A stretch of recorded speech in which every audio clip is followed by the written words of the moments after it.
Jamal Khaskoggi is the general manager of Al Arab News Channel and joins us on the line from Jeddah. Saudi Arabia, Jamal, thanks for being with us first of all. What calculation did the country make when it decided to go in militarily into Yemen? Basically to pull the rug from underneath the Iranians who enjoyed domination, enjoyed expansionism in the region, and Saudi Arabia got fed up. They felt that the Iranians are doing that unchecked. The Americans are not interested into stopping the Iranians, so Saudi Arabia decided to take that role in its own hand. And if I was talking to you before this operation, considering the agreement to be about to be signed or postponed, I would have been as a Saudi even very worried because it will mean to me that an agreement will be signed with the Iranians, give them lead the sanctions, give them a free hand, and while we have to accept that, and it seems that we don't want to accept that.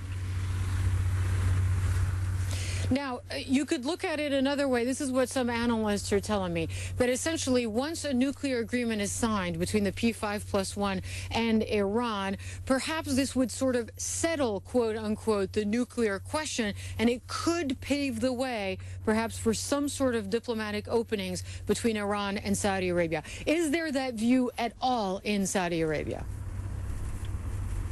I don't think so. It is totally a different agenda. The Iranian nuclear program is a totally separate from their expansionism, or actually it is to support their expansionism. So the issue is not being even discussed in Lausanne, but it will have an effect, immediate effect in Saudi Arabia.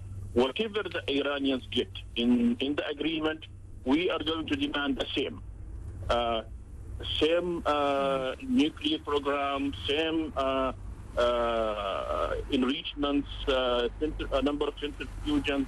Whatever they get, we want to have the same, to governed by the International Atomic Energy, where we will enjoy a similar nuclear program for our own purposes.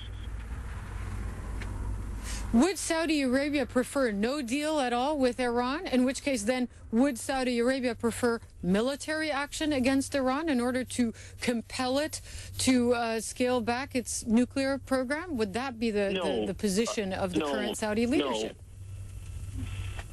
No. I don't think Saudi Arabia wants a military action. The Middle East is already in turmoil, and the military action against Iran will just add to that. What Saudi Arabia wants is a peaceful, good cultural relationship with the Iranians, with no expansionism from both sides, where we will devote our energy to rebuilding of the Middle East, which is falling apart. But it is, I don't think Saudi Arabia is very much now concerned with this agreement more than it's concerned with Iranian expansionism, which it wants to put an end to it here in Yemen, in Syria, or in Iraq. Now, from what you're hearing in Riyadh and the people you speak with within the leadership, is Saudi Arabia concerned that the United States, which is of course has been historically a close ally, that it might move away from Saudi Arabia because it is moving closer to Iran if it establishes some sort of agreement on that country's nuclear program? My previous guest was saying Saudi is suffering from a fear of abandonment. Before Operation Yemen, yes, that was a true concern. But when Saudi Arabia took the initiative, the Americans come on board and they showed support to Saudi Arabia. So maybe that is being removed. That worry is being removed, and thanks to the resolve taken by King Salman in carrying out that operation, somehow it put American-Saudi relationship in order. All right. Jamal Khaskoggi, thanks very much for joining us from Riyadh this evening with more on what's going on behind me here in Lausanne, but also